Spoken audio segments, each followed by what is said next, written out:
देखो श्लोक संख्या 28।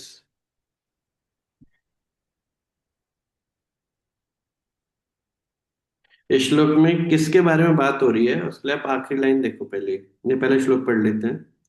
येषां त्वन्तगतं पापं जनानां पुण्यकर्मणां ते द्वन्द्वमोह निर्मुक्ता भजन्ते मां दृढव्रताः।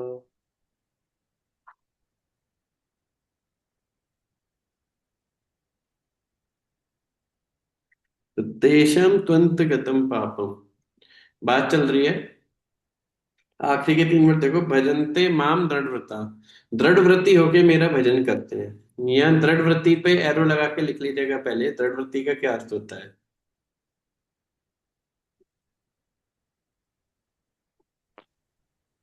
हरे कृष्ण प्रभु जी, दंडवत प्रणाम। हरे कृष्णा। दृढ़व्रती पे लिख लीजिए अप्रतिहता भजन। अप्रतिहता भजन।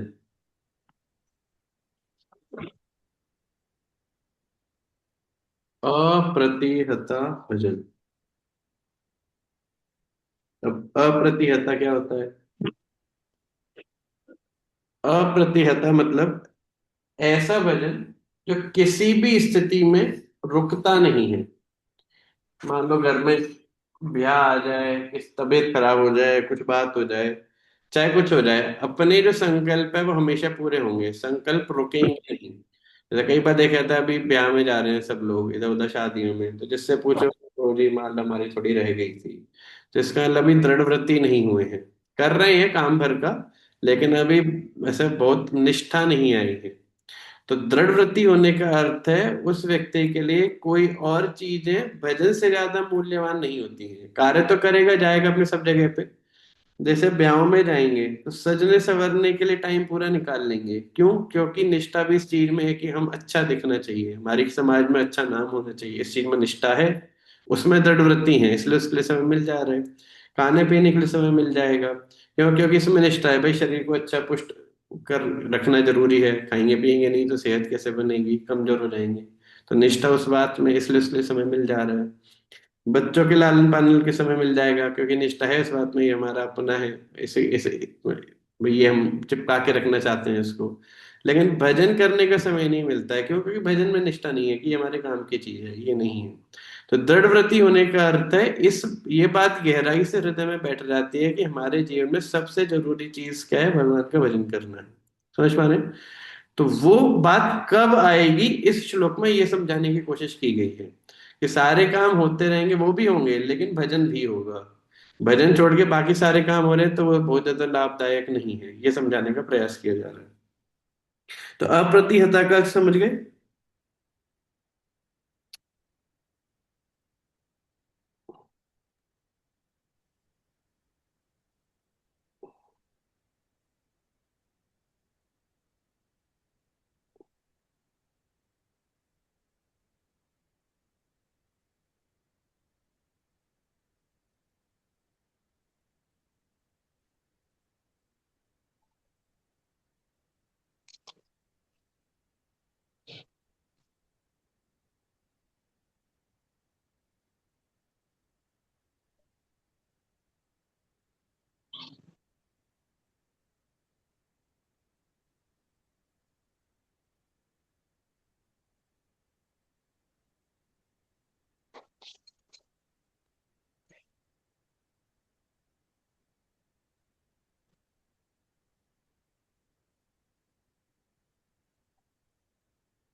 हम्म।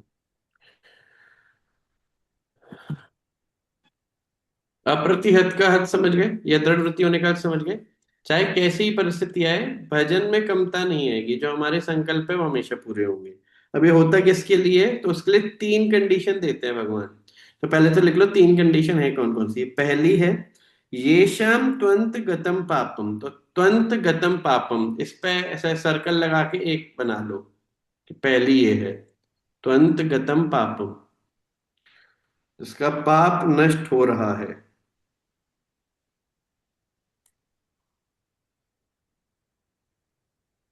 अंतगतम पापम, अंतगतम पापम पे ऐसे एरो लगा के लिख लेना, इसका अर्थ क्या है? पाप फल लगभग नष्ट हो चुका है। ये लगभग वर्ड जरूरी है यहाँ पे। पाप फल लगभग नष्ट हो चुका है, पूरा पूरा नहीं हुआ है, लगभग हुआ है।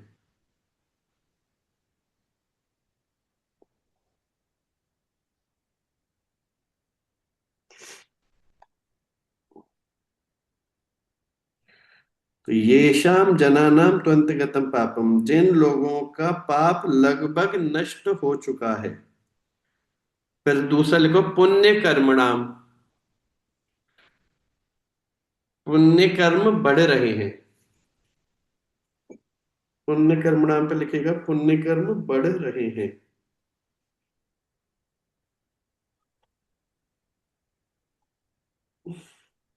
तीसरा लिखना ते द्वंद्व मोह निर्मुक्ता।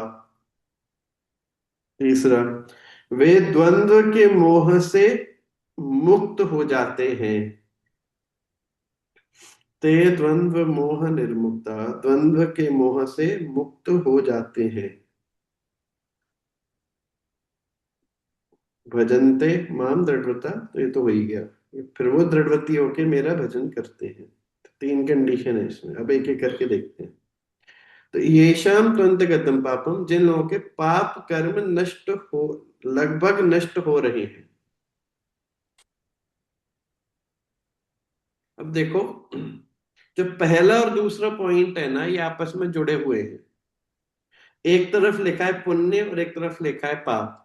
जिनके पुण्य बढ़ रहे हैं और पाप नष्ट हो रहे हैं, पहले तो ये समझना, कभी भी पुण्य को करने से पाप नष्ट नहीं होता है। तो मान लो आपने कहीं से चोरी करी, आपने सोचा कि मैं अब एक काम करता हूँ, गलती से चोरी कर ली, दान दे देता हूँ तो चोरी का पाप खत्म हो जाएगा, बराबर हो जाएगा दोनों। इधर दान दे दिया तो सिर्फ पुण्य ले लिया, तो इधर से पैसा ले लिया, नहीं पाप कर दिया, उधर पुण्य दे देंगे, दान दे देंगे तो पुण्य हो जाएगा, तो बराबर हो जाएगा। ऐसा नहीं होता, पुण्य का लाभ अलग मिलेगा या दान देने का लाभ अलग मिलेगा, और धन चुराने का दंड अलग मिलेगा। समझ रहे? कई सारे लोग क्या करते हैं, घूस लेंगे इधर से, और फिर कुछ पैसा कहीं मंदिर में दान दे देंगे या कहीं भूखों को भोजन करा देंगे, कि उधर से पाप कर रहे हैं, थोड़ा थोड़ा पुण्य भी कर रहे हैं, तो बराबर हो जाएगा, फिर ये चल जाएगा काम। तो ऐसे नहीं चलता है। इसका लाभ अलग मिलेगा और उसका दंड अलग मिलेगा। पुण्य को करने से कोई पाप नष्ट नहीं होता। यहाँ जो पाप और पुण्य की बात की गई है, ये कुछ अलग तरह के पाप और पुण्य है। तो पहले तो पुण्य शब्द पे एरो लगा के लिखो, ये पुण्य है कौन सा?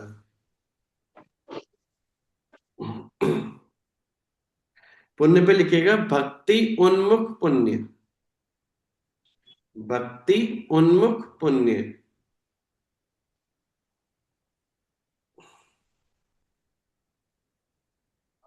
भक्ति उन्मुख पुण्य, वे पुण्य जिनसे भक्ति बढ़ती है, ये उन पुण्यों की बात की गई है।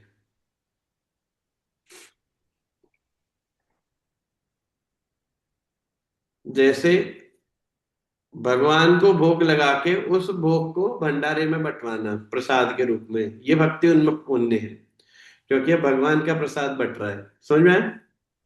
किसी साधु को की कोई सहायता कर देना, कि भाई कोई प्रचार के लिए जा रहा था, तो उसको अपनी गाड़ी पे बिठा के छोड़ दिए थोड़ा आगे तक, तो ऐसे भक्ति उन्मुख पुण्य, भगवान से जुड़े हुए व्यक्तियों की या डायरेक्टली भगवान की सेवा करके जो पुण्य मिलता है उसे बोलते हैं भक्ति उन्मुख पुण्य। अब मुझे बताओ, प्याऊ लगाना क्या है भक्ति उन्मुख पुण्य होगा? प्याऊ लगाना भक्ति नहीं। उन्मुख पुण्य होगा? हाँ या ना? नहीं।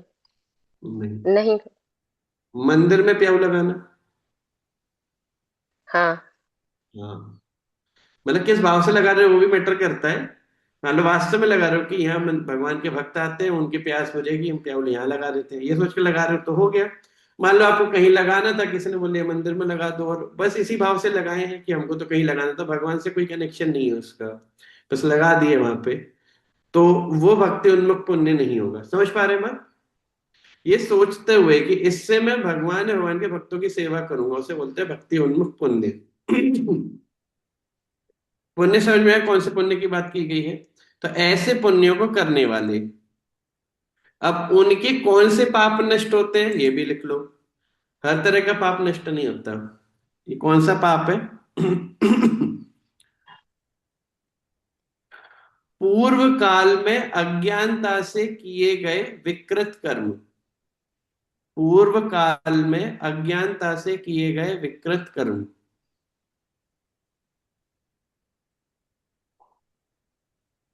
पूर्व काल में अज्ञानता से किए गए विकृत कर्म, मतलब आज किए गए पापों को नष्ट नहीं करेंगे। पूर्व काल में पता ही नहीं था कि भाई ये जो हम कर रहे हैं ये गलत है। जैसे बच्चा चींटी को मार दिया। अब कई बार ऐसे उसे बेचारे को पता थोड़ी है कि जीव क्या है अजीव क्या है। वैसे ही अब चल रहा था, या मान लो आप गाड़ी से जा रहे थे, अब आपकी गाड़ी के नीचे छिपकली आ गई, तब आपको तो दिखी ही नहीं, तो गलती से मर गया, और वो भी पूर्व काल में। समझ पा रहे बात? हाँ, तो वो वाले पाप नष्ट हो जाएंगे। लेकिन अब कौन से नष्ट नहीं होंगे ये भी समझ लो। बहुत से लोग क्या करते हैं, भक्ति के नाम पे पाप करते हैं, पाखंड के रूप में पाप करते हैं। जैसे जैसे क्रिश्चियनिटी में क्या होता है, जो क्रिश्चियन लोग होते हैं उनमें कॉन्सेप्ट है, अगर आपने पूरे हफ्ते कोई भी गड़बड़ करी है तो संडे को जाके चर्च में माफी मांग लो, वो भगवान सब माफ कर देंगे। तो लोग क्या करते हैं, 6 दिन सारे उल्टे काम करेंगे, झूठ बोलना, चोरी करना, चकारी करना, वही सोच के कि संडे को जाके चर्च में माफी मांग लेंगे तो सब बराबर हो जाएगा। उसे क्या बोलते हैं, एक टर्म भी होता है इस चीज के लिए,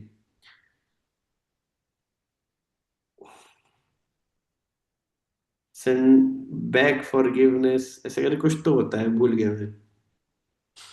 एक पिक्चर आई थी कुछ समय पहले, उसमें क्या होता है, जो विलन होता है वो क्रिश्चियन होता है। तो क्या करता है, संडे को कोई पाप नहीं करता, मंडे से सैटरडे सारे उल्टे काम करता है। तो जो हीरो पार्टी होती है, उसके पास बस एक संडे का दिन होता है कि जिसमें उसको पकड़ा जा सकता है, बाकी सारे दिन वो उल्टे काम करता है और भाग जाता है। तो ऐसे वो प्लानिंग करते हैं, क्योंकि संडे को आके चर्च में हमेशा प्रार्थना करते हैं। अब एक बार क्या हुआ, मतलब कुछ वो गड़बड़ काम किया, और पादरी इस चीज को देख लिया, जो चर्च का पादरी होता है, कि वो गड़बड़ काम किया है कुछ, किसी की हत्या किया था, और पादरी ये बात देख लिया। तो पादरी क्या बन गया, विटनेस, कि भैया कोर्ट में जाके बता सकता है, तो पादरी का भी वध करना पड़ेगा। समझे? तो वो दिन संडे ही था, तो क्या करता है, पहले पादरी से वो क्षमा मांगता है कि देखो भाई मैंने वो उसको मारा, मैंने गड़बड़ करी, और मैं भी तुमको भी तुमको भी मारने वाला हूँ, इसलिए मुझे क्षमा करना।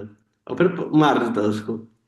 तो उनका क्या कॉन्सेप्ट क्या कॉन्सेप्ट होता है, कि मंडे से सैटरडे उल्टे काम कर सकते हैं, संडे को जाके प्रार्थना कर देंगे तो काम हो जाएगा। ऐसे ही बहुत से लोगों में ये धारणा है कि हम गड़बड़ काम कर दिए, अरे भगवान तो हृदय समझते हैं, हम तो उनके बालक हैं, क्षमा कर देंगे हमको, भगवान मैं तो आप ही के सहारे हूँ, ऐसे करके उल्टे काम करते रहेंगे, वही प्रार्थना करते रहेंगे। तो ये वाले पाप नष्ट नहीं होंगे, इनको अपराध बोला जाता है, पाप नहीं होते हैं। अपराध की माफी नहीं होती, पाप की माफी होती है। जैसे अज्ञानता से आपसे कुछ उल्टा काम हो गया, मान लो आप झाड़ू लगा रहे थे, अब झाड़ू लगाते लगाते चींटी मर गई, या जाले साफ कर रहे थे तो मकड़ी मर गई, उसमें आप कुछ कर नहीं सकते थे ना। अब गर्म पानी आपने सिंक में डाल दिया, अब अंदर जो कॉकरोच घूम रहे थे वो सब मर गए, तो उनके वो आपके हाथ में नहीं थे, मर गए गलती से।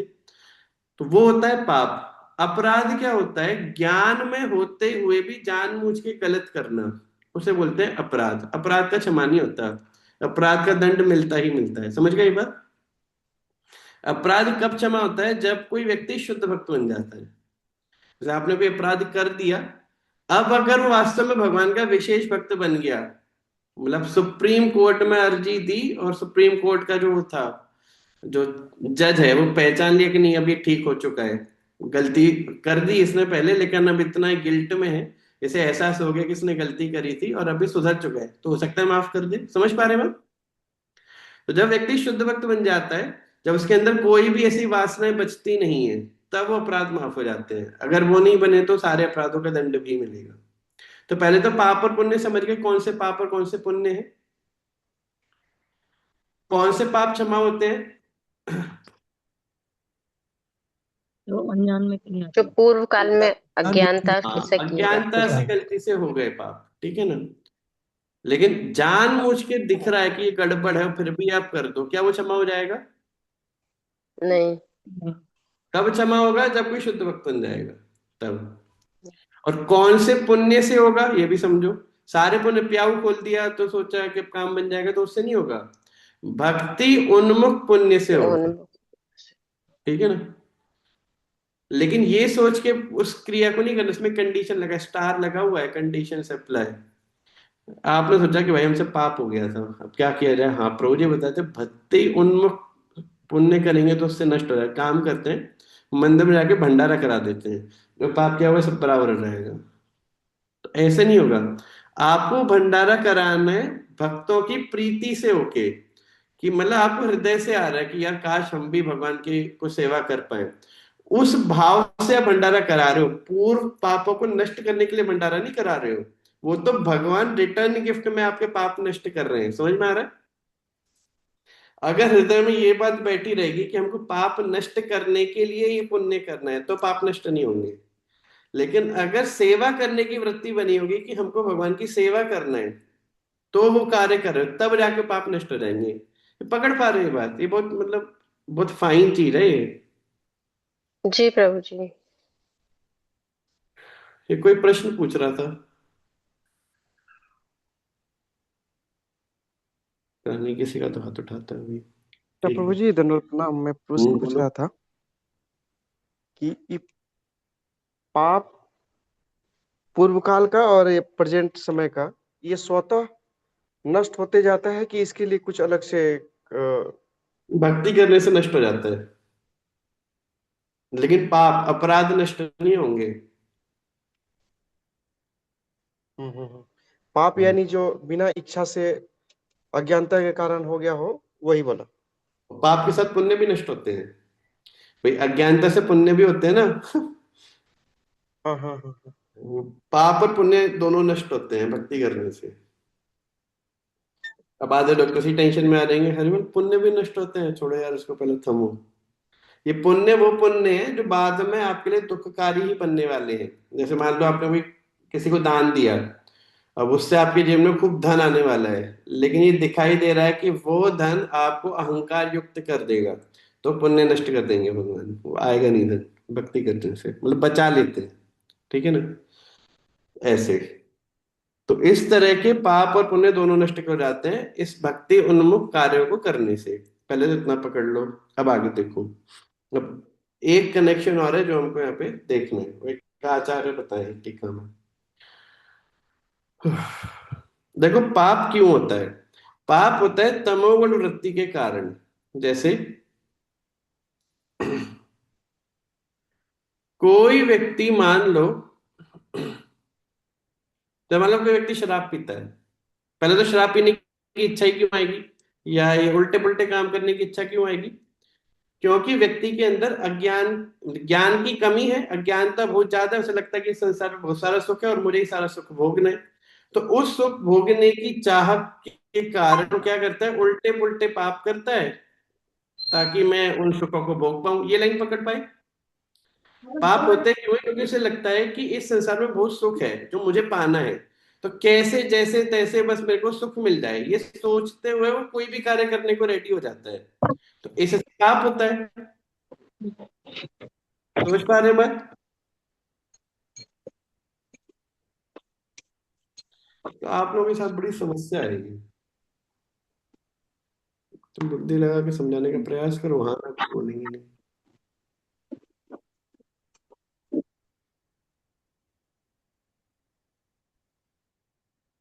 तो मुझे ठीक से नहीं आया समझ में।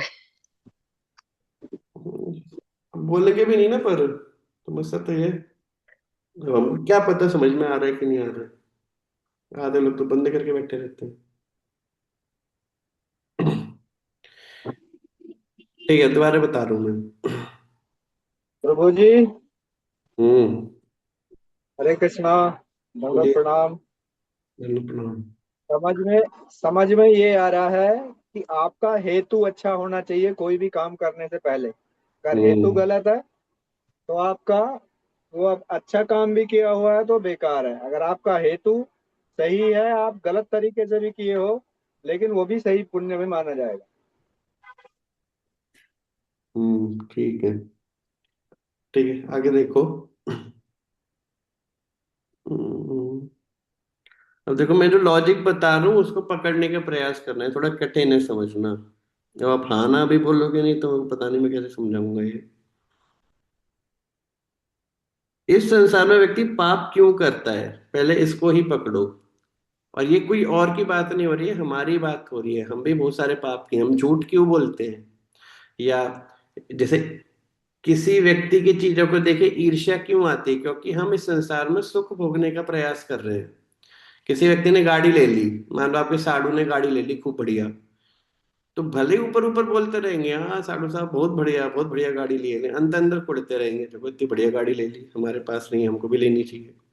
तो उस उन इच्छाओं का या उन वृत्तियों का या उन भावनाओं के पीछे मूल कारण क्या है कि हम इस संसार में सुख खोज रहे हैं। हमको लगा कि उस गाड़ी को लेने पर इसको सुख मिल गया, लेकिन हमको अभी तक नहीं मिला है, हमको भी लेना है। समझ पा रहे हैं बात? जी। इसको फोटो देखिएगा, वो सिंगापुर घूम के आया, तो आपकी भी इच्छा करेगी यार हम भी जाएंगे सिंगापुर में, जरूर सुख होगा, ये लेके आया है, हम भी जाएंगे, देखोगे तो बढ़िया से फोटो डाला है। तो हमको ऐसा विश्वास रहता है कि संसार में कहीं ना कहीं सुख है, और लोग पा तो जा रहे हैं लेकिन हमको नहीं मिल रहा है। तो उन क्रियाओं को हम भी करने का प्रयास। अब सोचो, अगर आपने देखा कि कोई व्यक्ति सिंगापुर गया है खूब, अब आपकी भी इच्छा होगी तो पैसा कमाने की होड़ लगेगी कि नहीं लगेगी, हमको भी सिंगापुर जाना है। तो इधर से घूस लेगा, इधर जी। से कुछ उल्टे काम करेगा, करेगा कि नहीं करेगा? तो कोई पाप की जी। क्रिया तभी होती है जब किसी के अंदर सुख को पाने की वृत्ति बढ़ जाती है। हमको यहाँ जहां तहां से कहीं से भी सुख मिल जाए, अब उस कार्य को करने के लिए कुछ ऊट पटांग कार्य करना पड़ेगा, उसी को पाप कहते हैं। समझ में आया कितना? जी। जी प्रभु जी। तो पाप किस वजह से निकल के आया, इस चीज को लिख लो साथ साथ, ये लिखवाना भी था मुझे, मेरा पेन नहीं मिल रहा है। तो अब ऐसे लिखा, पाप लिखो और एक एरो निकालो उसमें से। विनीता माता जी, आपकी किताब कहाँ है? आज नहीं, आज मैंने लेके नहीं बैठी हूँ। तो किताब होनी चाहिए ना। आज कहीं बाहर है क्या आप? बाहर तो नहीं हूँ, पर ऐसी कोई प्रॉब्लम है तो मैं आज लेके नहीं बैठी। अच्छा।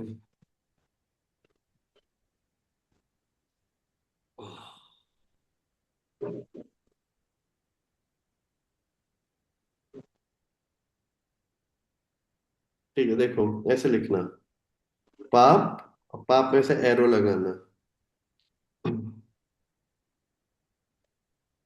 पाप क्यों किया जाता है? सुख की वृत्ति के कारण।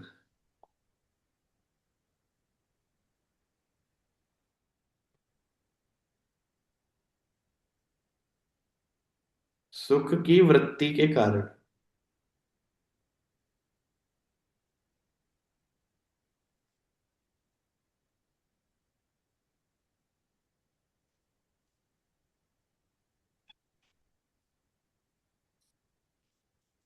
ठीक है,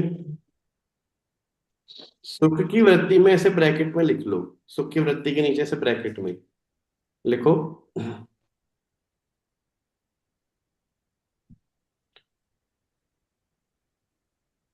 लिखो। ऐसी धारणा कि इस संसार में सुख है, इसको बोलते हैं सुख की वृत्ति। ऐसी धारणा कि इस संसार में सुख है, इसे बोलते हैं सुख की वृत्ति। ये सोचना कि भी है, बस मुझे नहीं मिल रहा है, सबको मिल चुका है, मैं ही अकेला बचा हूं बस।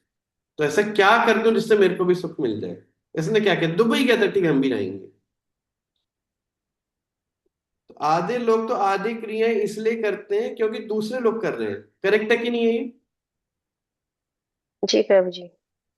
इंस्टाग्राम फेसबुक चल ही इस कारण से रहे हैं, ताकि पता चलता रहे और लोग क्या कर रहे हैं, हमको भी करना है।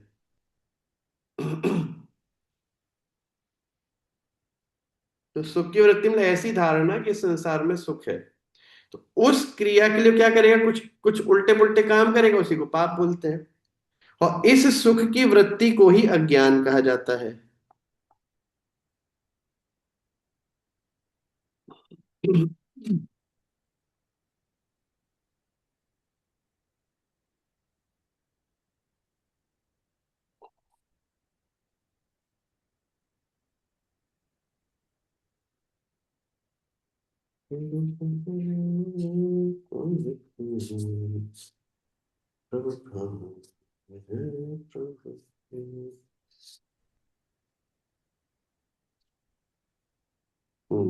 अब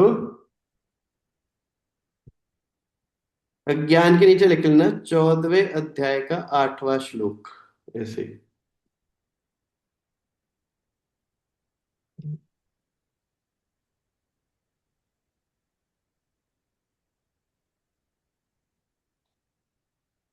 तो इस अज्ञान के कारण ही तमोगुण शुरू होता है, तमोगुण बढ़ता है। ये बात 14वें अध्याय के 8वें श्लोक में बोली गई है, तमोगुण। तमोगुण मतलब जैसे ज्ञान की कमी को ही तमोगुण बोलते हैं। उदाहरण के तौर पे आप ऐसे बोल सकते हो, जैसे कोई व्यक्ति मान लो सिगरेट पीता है, आपको लगता है कि उसे पता नहीं है कि सिगरेट पीने से कैंसर होता है। पता तो है, लिखा भी रहता है, बड़ा बड़ा फोटो भी चिपकी रहती है, पता सब है। रहता है, फिर भी पीता जी है। प्रभु।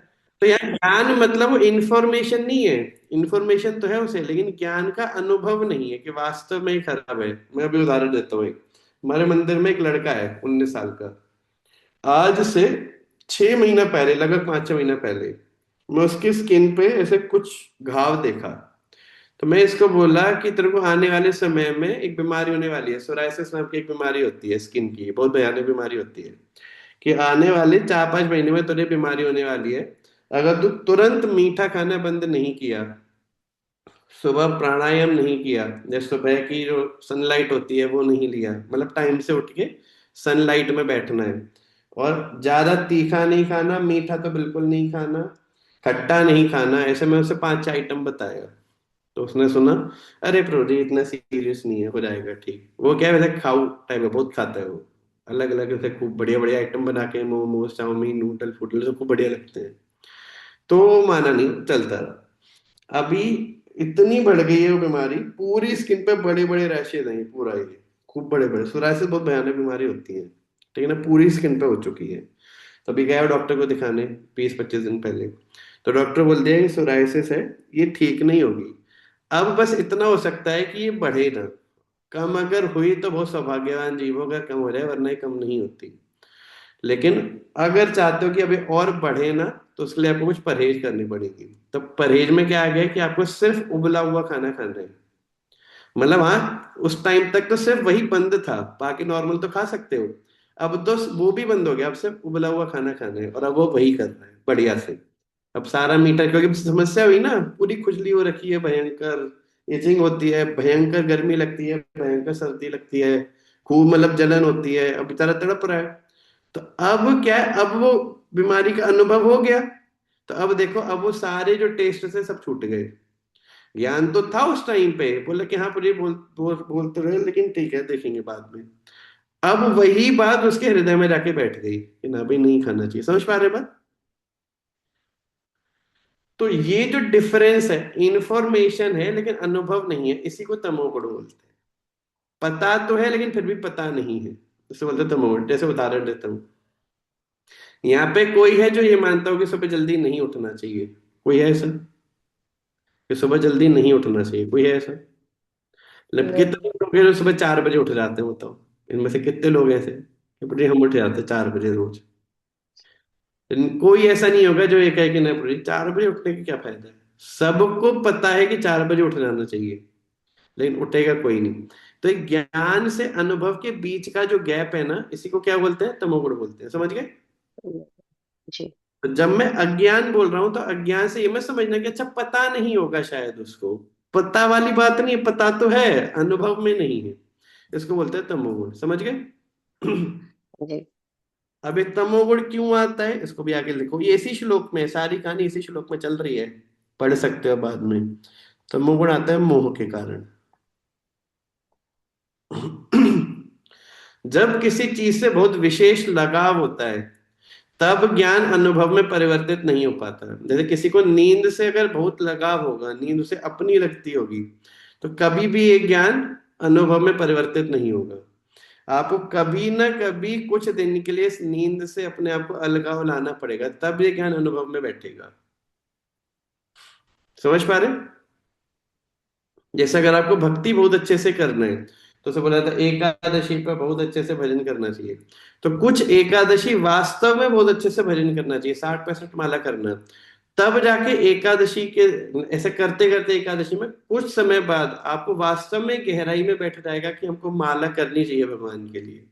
पता तो सबको है, अभी लेकिन करता कोई भी नहीं होगा, गिनी चुनी 2-4 माला कर ली, बस कर ली, लेकिन करता कोई भी नहीं। कब करना शुरू करेगा? जब वो ज्ञान अनुभव में परिवर्तित हो जाएगा, क्योंकि तमोगुण इतना ज्यादा है, अभी मोह है अपने संसार से, अपने शरीर से, अपनी चीजों से, अपने सुख से, तो इन चीजों से तो वो ज्ञान अनुभव में परिवर्तित होने नहीं देता। समझ पा रहे हैं बात? तो देखो, मोह से क्या बढ़ता है? तमोगुण। तमोगुण में क्या आता है? अज्ञान। अज्ञान क्या करता है? सुख की वृत्ति बढ़ाता है कि संसार में सुख है, कहीं ना कहीं से खोजो, और वही सुख की वृत्ति क्या कराता है? पाप। समझ में आया? अब अगर इसको तोड़ दिया जाए यहीं पे, तो पूरा कैंसिल हो जाएगा। तो भगवान क्या बोल रहे हैं कि जब भक्ति उन्मुख पुण्य किए जाएंगे, जैसे मैं एक उदाहरण देता हूं, पकड़ने का प्रयास करना है इसको। आप ऐसे इमेजिन करो, मान लो कोई एक लड़का है जो सुबह देर से उठता है, 7 बजे उठता है। इस जो मैं बोलने वाला हूं इसमें एक एक लाइन बहुत इंपॉर्टेंट है, ध्यान से सुनना। एक ऐसा लड़का है जो 7-8 बजे उठता है या 9 बजे उठता है, ठीक है ना, लेकिन वो ये बात समझता है कि सुबह जल्दी उठना चाहिए। एक आध बार कभी उठा होगा बचपन में, या सुना होगा इतने सारे लोगों से, वो चाहता भी है, लेकिन आदत खराब है, इसलिए वो सब आँख खुलती ही 9 बजे। खुल भी जाए जल्दी तो उठता नहीं, उठेगा 9 बजे ही, वो अलार्म ऐसे स्नूज कर करके आगे बढ़ा बढ़ा के उठेगा 9 बजे, ठीक है ना, ये आदत है। मान लो ऐसा भी, लेकिन उसके दिमाग में ये बात है कि हमको सुबह 4 बजे उठना चाहिए। अब इमेजिन करना जो मैं बोलने वाला हूँ, मान लो वो किसी दिन 4 बजे आंख खुलने पर हिम्मत करके पलंग से निकल जाए, बस एक क्रिया कर दे, हिम्मत करके पलंग से निकल जाए और हाथ मुंह धो के छत पे चला जाए। सर्दियों की बात नहीं कर रहा मैं, सर्दियों में 5:30 बजे मान लो, या गर्मियों में 4 बजे मान लो, 4 बजे बस हाथ मुंह धो के छत पे चला जाए। अब मुझे ईमानदारी से बताओ, छत पे पहुंचने पर उसको अच्छा लगेगा कि नहीं लगेगा? अगर वो इतनी सी हिम्मत करके छत पे चला जाए, लगेगा। अच्छा लग- जैसे ही छत पे पहुंचेगा उसको क्या लगेगा? चलो थोड़ा टहलते हैं।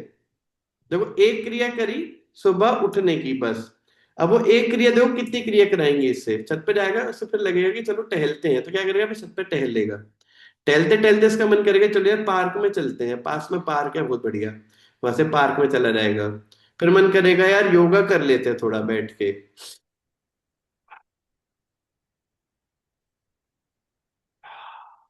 खूब बढ़िया लगेगा उसे योगा करके। फिर योगा करके क्या, एक गाय निकल के जा रही है सामने से, चलो यार इसे कुछ खिला देते हैं। या कभी कभी ऐसे देखा, सुबह सुबह जब कोई व्यक्ति जल्दी उठ जाता है तो उसमें ऐसे बहुत सारी इच्छा जागृत हो जाती है, गाय दिख जाए तुरंत किचन में जाएगा, देखा रोटी वोटी पराठा कुछ रखा है, फटाक से लेके आएगा, उसे खिलाएगा। ये सारी क्रिया एक के बाद एक अपने आप होने लगेंगी, मेहनत नहीं करनी पड़ेगी अब इन क्रियाओं के लिए। समझ पा रहे हैं बात? तो देखो, पहली एक क्रिया करी क्या? जल्दी उठने की। देखो उसमें मोह को तोड़ा कि नहीं तोड़ा?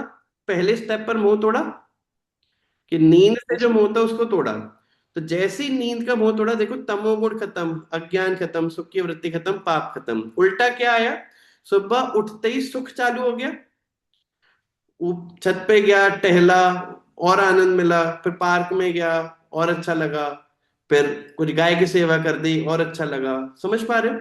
तो देखो, एक सत्वगुणी क्रिया करी, उसे सत्वगुण बढ़ता चला गया, और एक तमोगुणी क्रिया करता तो तमोगुण बढ़ता। मान लो वो सो जाता, आंख खुली तो बोला अरे यार कौन उठे, वापस हो जाते हैं। अब वो वापस सोएगा, कब उठेगा? जाके 9 बजे, और जैसे ही उठेगा घड़ी देख के, अरे यार आज फिर लेट हो गए, अब भागा भागी होगी, कभी बालक पे चिल्ला रहे हैं, कभी किसी और पे चिल्ला रहे हैं, मैं टिफिन रेडी नहीं किया, अभी ये कर दिया वो कर दिया, ये तुम समझते नहीं हो, आपस में झगड़ा शुरू। एक तमोगुण क्रिया करी, वो तमोगुण क्रिया बढ़ाती चली जाएगी। एक सत्वगुण क्रिया करी, वो सत्वगुण क्रिया क्या करती जाएगी? बढ़ाती चली जाएगी। समझ पा रहे हो बात? जी, तो देखो, जिस तरह से पहले स्टेप पर ही मुंह काट दिया गया, तो मुंह काटने का क्या अर्थ है? तमोगुण कम हो जाएगा, जी, अज्ञान कम हो जाएगा, सुख की वृत्ति कम हो जाएगी, और पाप कम हो जाएगा। तो अगर कोई व्यक्ति धीरे धीरे अपने इन मोह को काटना शुरू कर दे और सुख की वृत्ति यानी ये क्या होता है सत्व गुण वाले कार्यों को बढ़ाना शुरू कर दे, तो क्या होगा, पाप कम होना शुरू हो जाएगा, उसका पुण्य वर्धन शुरू हो जाएगा। सुबह जल्दी उठने से पुण्य मिलता है। ये पद्म पुराण बताता है सिर्फ उठने मात्र से कि आप उठ गए, इसका भी बहुत भारी पुण्य होता है। कुछ करना नहीं उठ के, बस आप ब्रह्म मुहूर्त में उठ गए और कुछ नहीं किया, बस उठ गए। कोई पर्टिकुलर स्वर्ग है, मैं नाम भूल गया, स्वर्ग मिल जाता है उस व्यक्ति को सिर्फ उठने मात्र से। अरे मैं किसी विशेष दिन नहीं बता रहा है, सामान्य दिनों में अगर सिर्फ उठ गए बस ब्रह्म मुहूर्त में, तो उसके लिए अलग स्वर्ग है, वो मिल जाता है। वो तो सिर्फ उठने मात्र, समझ पा रहे हो बात? और वो भी अगर उठ के नहा के मान लो जब करने बैठ गया, फिर तो पूछो मत। अब मैं एक और उदाहरण दे रहा हूं।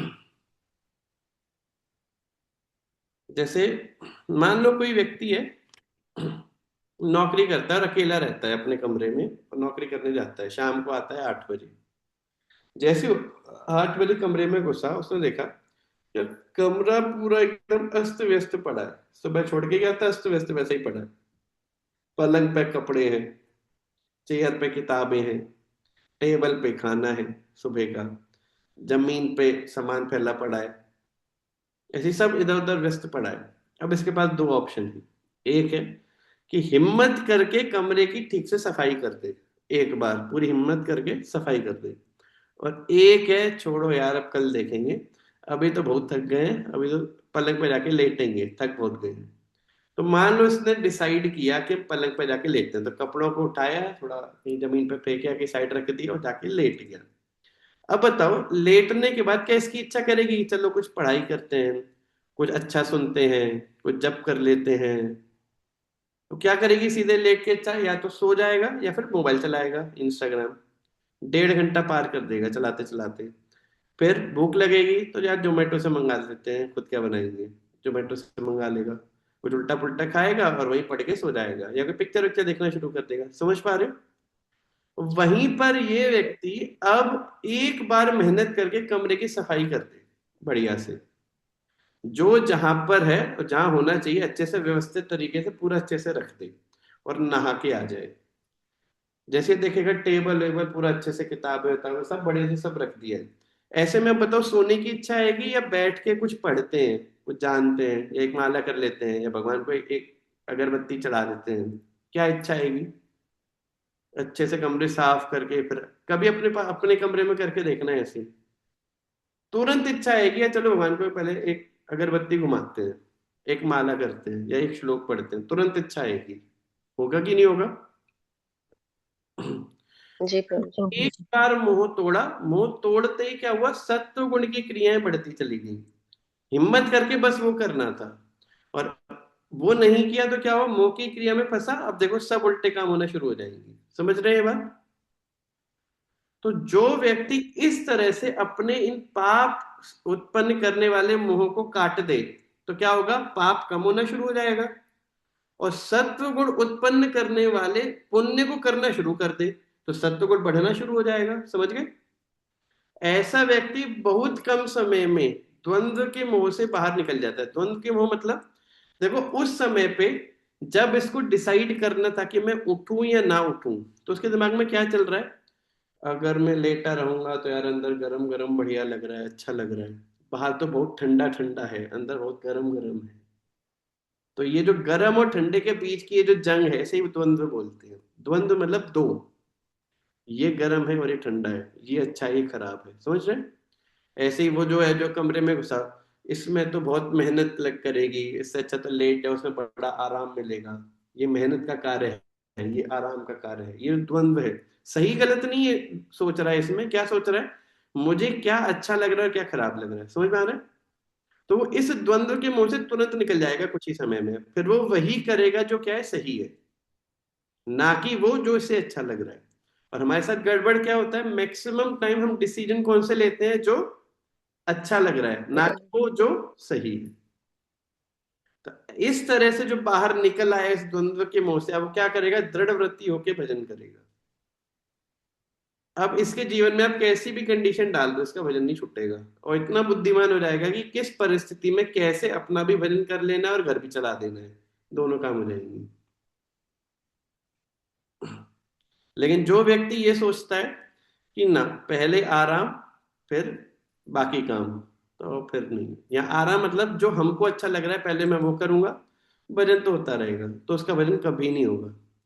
यदि आप सुबह आपके दिमाग में ये आता है कि हो जाएगी भी माला, पूरा दिन है, आप देखना तुरंत कुछ ही दिन में आपकी माला छूटने वाली है। जिस दिन आपको ये भाव आ गया कि अभी तो पूरा दिन पड़ा है, माला कर लेंगे, तो वो दिन बहुत दूर नहीं है जिस दिन आपकी माला छूटेगी। ईमानदारी से बताओ, सही बात है कि नहीं है? हाँ, जी प्रभु जी। जी। समझ रहे हैं? तो इसलिए क्या करना है, जैसे अपने को बार बार सही और गलत नहीं, आई मीन अपने लिए क्या अच्छा और बुरा वैसे नहीं करना है कि मुझे क्या अच्छा लग रहा है क्या खराब लग रहा है। डिसीजन किस बेसिस पे लेना है, सही और गलत के। तो उसका बिल्कुल प्रैक्टिकल स्टेप भगवान इस श्लोक में दे दिया। तो भगवान तो फिर भी थोड़ा इनडायरेक्ट दिए, हमारे आचार्य इसको और एकदम प्रैक्टिकल दे दिए। उस समय पे बस ये सोचो कि हमारा मोह किस तरफ है, उसे काट दो। ये मतलब ये सोचो कि मन क्या बोल रहा है और उसी को मत करो, बस पहले स्टेप को ठीक कर लो, बाकी का अपने आप ठीक हो जाएगा। मैं तो इन चीजों को बहुत ट्राई किया हूँ, ये वाला जो फॉर्मूला था, तो इसको मैं बहुत ट्राई किया। कई बार गिरता था लेकिन कई बार बच जाता था, तो फिर मैंने देखा है धीरे धीरे बचने की फ्रीक्वेंसी बढ़ती चली गई। और फिर अब ऐसा हो गया कि गड़बड़ चीजें मैं हार्डली फंसता हूँ, मैं मोस्टली निकल ही जाता हूँ, क्योंकि एक बार हिम्मत करनी होती है, ये मेरे दिमाग में बैठ गया है कि पहली बार मेहनत होती है, पहली बार, उसके बाद सारी चीजें ऑटोमेटिक होने लगेंगी। ठीक है ना? जैसे सुबह जब करना है तो बस वो 1 सेकंड की मेहनत है, बस 1 सेकंड की, वो सारा लड़ाई बस 1 सेकंड का है। तो बस आंख खोले पटाख से, बस किसी से रजाई हटा के खड़े हो जाओ, उसके बाद मेहनत नहीं है, उसका सब ऑटोमेटिक हो जाएगा। बस वहीं तक है, समझ पा रहे हो बात को? हाँ। तो वो जी व्यक्ति प्रभु। धीरे धीरे करके क्या होने लगेगा, उस दिशा में बढ़ने लगेगा जिसमें वो दृढ़ व्रती बन जाता है। अब मुझे बताओ, ये श्लोक का फॉर्मूला समझ में आया? क्या फॉर्मूला था इस श्लोक का? मोह से क्या बढ़ता जी है? प्रभु जी। तमोगुण। तमोगुण से क्या तमोगुण। आता है? अज्ञान। अज्ञान से क्या आता है? अज्ञान। सुख की वृत्ति। सुख की वृत्ति मतलब कि सुख की संसार में वृत्ति। सुख है, ये भावना बढ़ती चली जाएगी। आप देखो, यदि आप अपने मोह पे काम नहीं कर रहे हो, भजन पर काम नहीं कर रहे हो, आप हमेशा कुछ ना कुछ ऐसा करते रहोगे जिसमें आप इस संसार में सुख खोजते रहोगे। कोई अपने बच्चों में सुख खोज रहा है, कोई नाती पुत्रों में सुख खोज रहा है, कोई संपत्ति में सुख खोज रहा है, कोई व्यवस्थाओं में सुख खोज रहा है, कोई ऐश्वर्य में सुख खोज रहा है।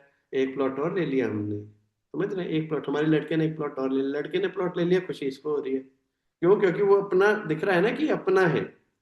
तो ये बढ़ता चला जाएगा, कम नहीं होगा ये। लेकिन यदि हम उस सत्व गुण को स्वीकार करके और उसमें भजन करना शुरू कर देंगे, तो ये जो मोह है ये नष्ट होना शुरू हो जाएगा और फिर हृदय में वास्तव में बैठ जाएगा। आप देखना, जो व्यक्ति सुबह उठ के भजन कर रहा है वो बहुत जल्दी, मतलब उसके अंदर ये भावनाएं बैठ जाती हैं कि संसार में सुख नहीं है। करेगा सारे कार्य लेकिन रियलिटी में आ जाएगा कि वास्तव में सुख नहीं है। तो जिसमें जितना प्रयास करना चाहिए उतना ही प्रयास करेगा। और जो सुबह उठ के भजन नहीं कर रहा है, वो कितना भी प्रयास कर ले, पहले तो बस उसकी माला खत्म ही हो रही होगी, अगर हो भी रही होगी तो बस माला खत्म हो रही होगी। लेकिन उसके दिमाग में ऐसा रहेगा कि कुछ तो है जो मैं मिस कर रहा हूँ इस संसार में, कहीं तो सुख है जो मैं मिस कर रहा हूँ। ये दिमाग में रहेगा, खोजता रहेगा उसको, कहाँ पर है वो। समझ पा रहे बात को? तो यदि आपको एक बहुत अच्छा साधक बनना है, आप चाहते हो वास्तव में कि भगवान मिले ना मिले, कम से कम साधक तो ठीक बन जाए, भगवान तो उसी के बाद मिलेंगे। अब वो मिले या ना मिले, लेकिन ऐसा तो हो कि हम, मतलब हम स्टूडेंट तो बन गए भगवत प्राप्ति के, एडमिशन हो गया हमारा।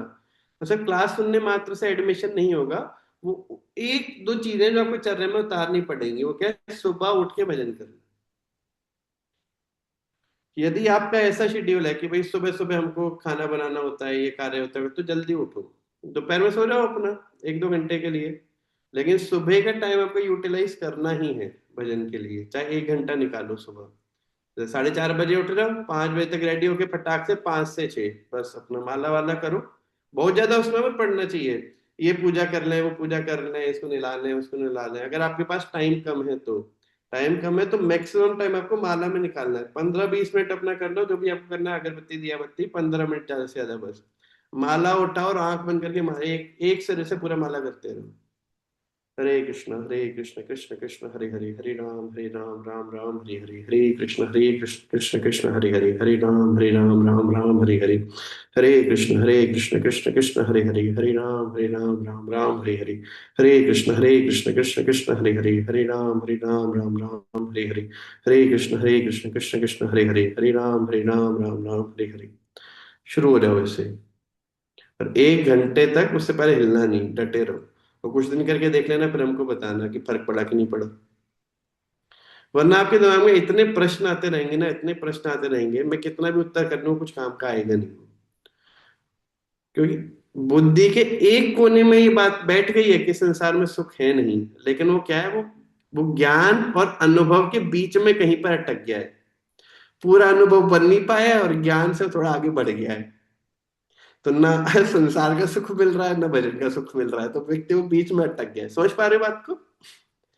जैसे कहीं मजा भी नहीं आएगा आपको कि चलो मॉल चलते हैं, मजा भी नहीं आएगा, आप जाओगे ना मॉल में, आपको लगेगा जाए नहीं जाए यार क्या फायदा, लेकिन घर में बैठा भी नहीं रहेगा कि माला उठा के माला कर ले, तो कहीं बीच में जाके फंस जाओगे। तो उससे अच्छा है वो बीच में फंसो मत, उसको जितनी मेहनत कर ली थोड़ा और कर लो, सुबह उठ के कर लो माला अच्छे से। सोच रहे हैं?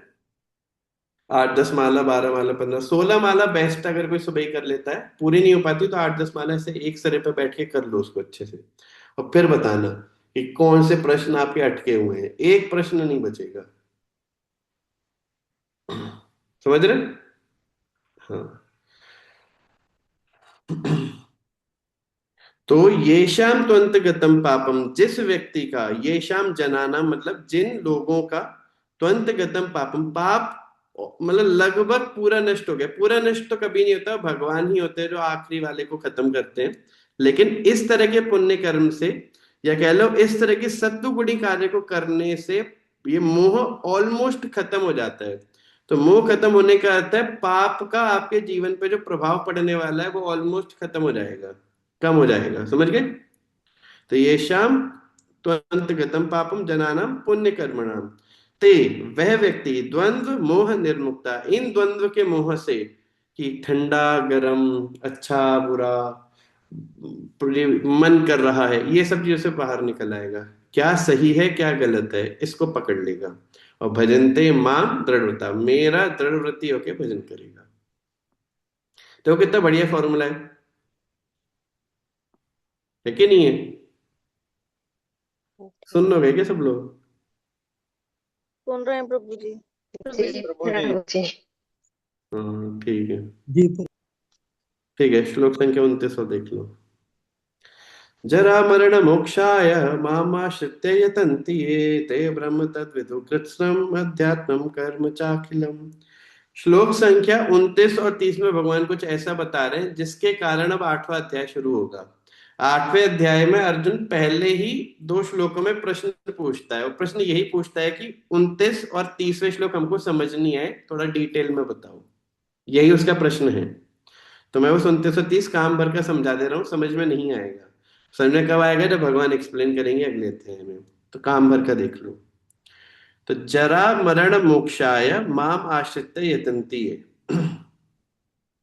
जरा मरण मतलब जन्म और मृत्यु से निकलने के लिए, जरा मरण मोक्षाय, मोक्ष मतलब मुक्ति के लिए, तो जन्म और मृत्यु से मुक्ति के लिए, ये मतलब जो व्यक्ति,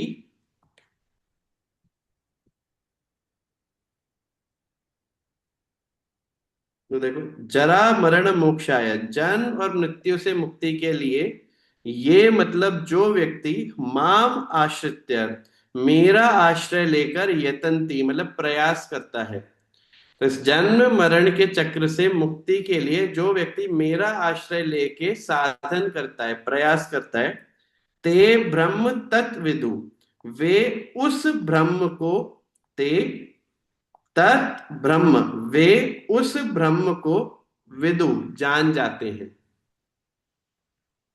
समझ में आया? कृत्स्नम अध्यात्म कर्म चाखिलम, क्या क्या समझ जाते हैं? तो देखो इसमें 3 चीजें बताते हैं। पहला, ब्रह्म को समझ जाते हैं। दूसरा, कृत्स्नम अध्यात्मम, कृत्स्नम अध्यात्म मतलब, अध्यात्म बोलते हैं आत्मा को, जैसे सभी आत्माओं को अच्छे से समझ जाते हैं। सही वर्ड तो नहीं है वैसे सभी आत्माएं, इसमें आएगा सब परमात्मा। कृष्णम अध्यात्मम को कैसे जोड़ेंगे?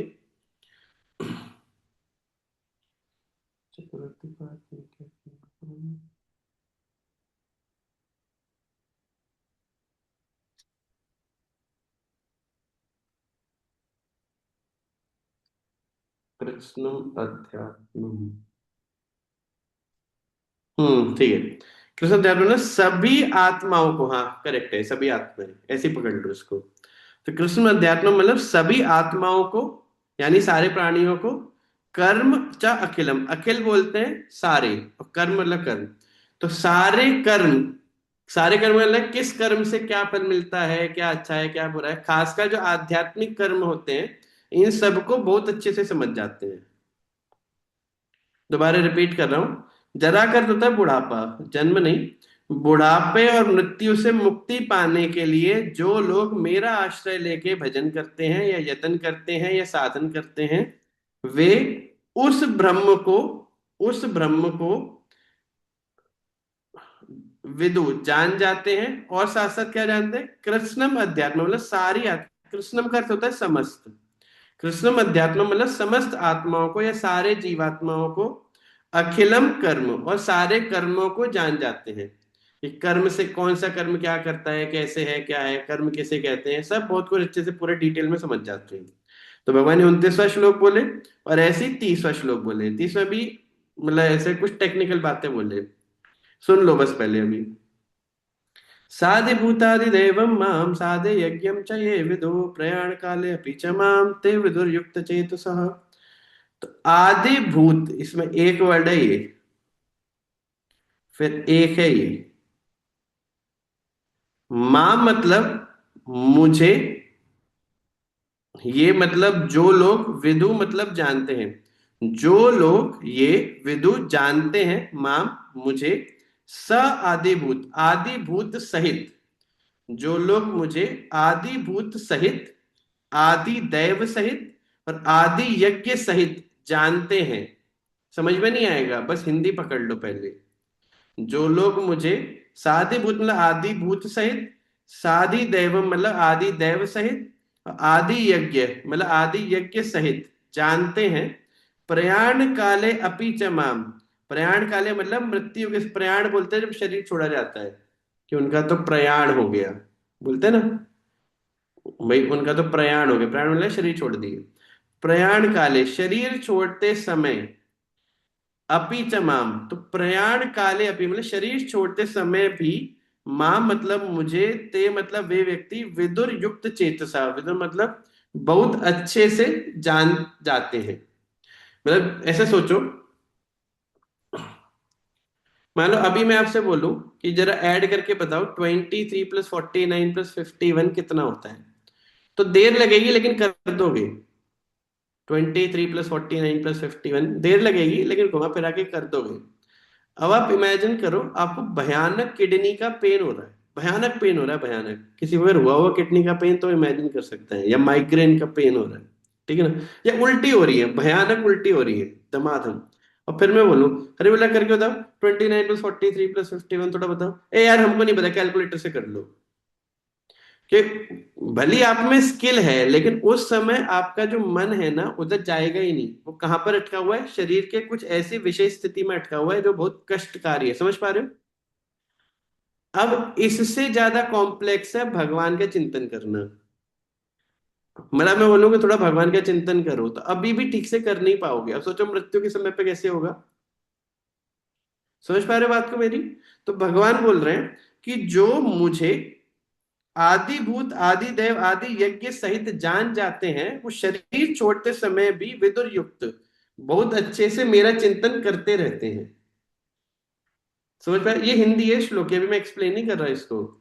जब अर्जुन ये लाइन सुना ना कि मृत्यु के समय पर भी आपका चिंतन संभव है, तो इसी पॉइंट को वो उठा लेता है कि जो आप मुझे बताया अभी आखिर के 2 श्लोकों में थोड़ा डिटेल में समझाओ, क्योंकि यहाँ हमको कुछ समझ नहीं आया।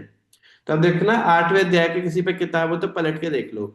8वें अध्याय के पहले 2 श्लोकों में अर्जुन प्रश्न पूछ रहा है, किम तद ब्रह्म किम अध्यात्म किम कर्म पुरुषोत्तम, कि हे पुरुषोत्तम ये कर्म क्या है, ब्रह्म क्या है, अध्यात्म क्या है। आ रहे ना, जो टर्म यहाँ पे आए हैं वही टर्म अब वो पूछ रहा है, तो भगवान अब एक्सप्लेन करेंगे। आदि भूतम च किम प्रोतम आदि यज्ञम, ऐसे करके आता है। आदि भूत क्या है, आदि यज्ञ क्या है, आदि देव क्या है, हमको सब बताओ डिटेल में।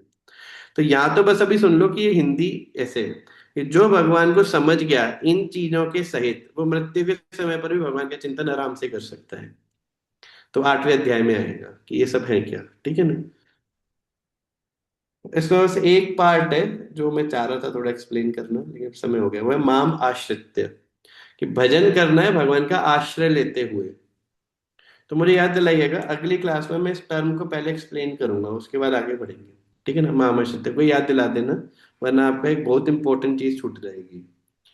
भजन तो हम सब कर रहे हैं, लेकिन आश्रय लेके नहीं करते भगवान का, इसलिए भजन बहुत ज्यादा काम नहीं करता।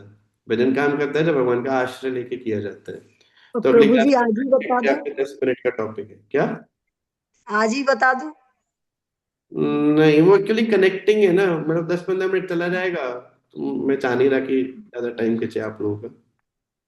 ठीक है, नहीं तो कल की क्लास में करेंगे 8 करते हैं। किताब हरे विताब कृष्ण। लेके बैठा करो, कैमरा वैमरा ठीक से ऑन किया करो, हाँ ना बोला करो सब लोग, है ना। ठीक। हरे कृष्ण। और मेरी बात का बहुत हरे सीरियसली मत लेना, मैं आप सबसे छोटा हूँ, लेकिन क्या टीचर हूँ, कृष्ण। तो टीचर वाला मोड मेरा आ ही जाता है। बहुत क्लास बंद करने के बाद मैं हमेशा इस गिल्ट में चला जाता हूँ, और मैं ऐसा क्यों बोले, लेकिन फिर क्लास में बोल दूंगा। वो नहीं नहीं प्रभु जी, कोई बात नहीं है। इफेक्ट है, और वो जीवन पर्यंत बना रहेगा मेरे डीएनए में बसा हुआ। ठीक है लेकिन ना। आज महाराज जी का फोन वो आ गया था, तो बात हो रही थी, तो मैं तो इसलिए अटेंड नहीं कर पाई थी। कोई बात नहीं, समझ रहे हो, तो टीचर वाला इफेक्ट आ जाए, थोड़ा सह जाना उसको। प्रभु अरे, जी आप एक क्वेश्चन पूछे थे, उसका आप आंसर दे दिए। जिसने मेरे को उत्तर भेजा उसको मैं भेज दिया। उत्तर सब भेजा नहीं, इसलिए हम सबको बता नहीं रहे। जो उत्तर भेजे उसको भेज दिया, ठीक है जी। हरे कृष्ण। ठीक है प्रभु। श्रीमद् भगवद गीता की जय।